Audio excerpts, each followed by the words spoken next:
Happy pumpkin season, everybody.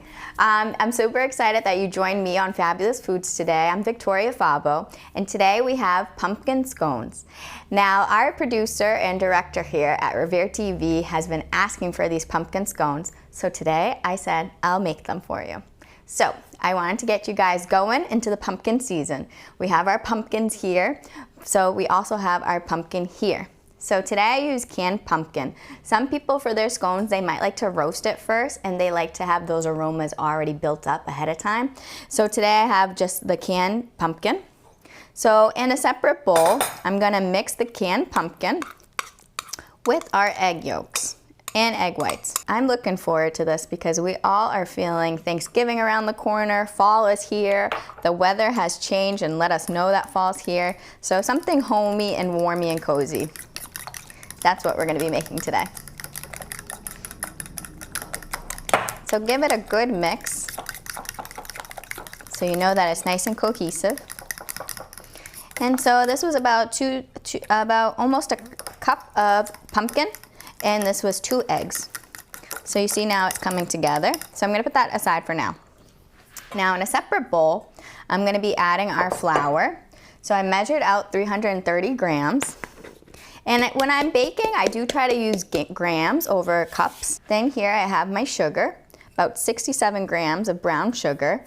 In my first recipe that when I was testing this out, I used white sugar, but I didn't feel like it had that fall taste. You know what I mean? And so I used brown sugar for today. And then here I have our baking powder.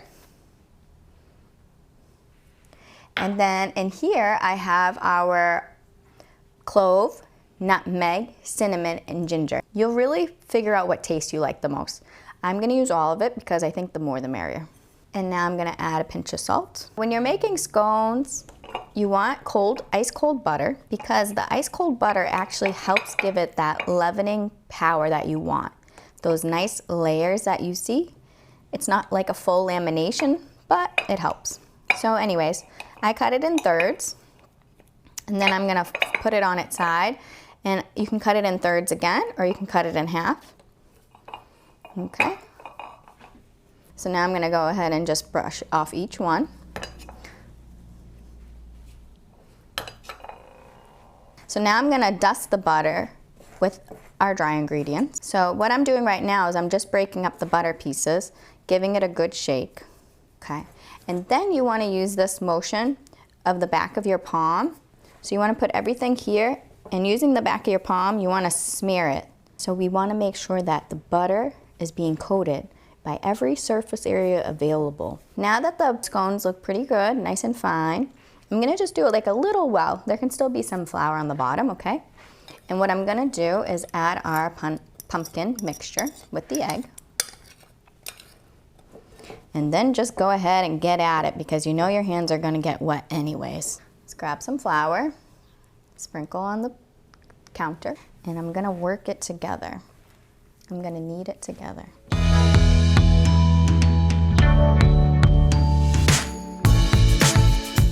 All right, so our scones are looking good. Flour it a little bit more, and I'm gonna press it down flat. It's nice how pliable the dough is, right? Now I'm gonna you can use ice water, or you can flour your knife. Okay, so I'm going to cut it in half. Go ahead and put one down. So to bake it, I'm going to go ahead and coat it with brown sugar. And this brown sugar has cinnamon too. So I coated it. What I did was I sifted the brown sugar with the cinnamon. And then what really helps with the scones to make sure that it rises well is we're actually going to pop this in the freezer for about a half hour, and then we're going to bake it at 425 for about 15 minutes. Then we're going to spin the pan around and put it back in the oven for another 7 minutes. And then we'll coat it with some icing. So our pumpkin scones are out of the oven. You'll see that I didn't grease the pan. I just threw some flour down. You could use parchment paper as well, whatever works best. So now here I have a cup of powdered sugar. I'm gonna add a few tablespoons of milk. And I'm just gonna do an icing like this. Nice, quick, and simple. And you wanna do it when they're hot. And I wanna coat the whole thing with icing. Now remember, we put the cinnamon sugar on top of it too.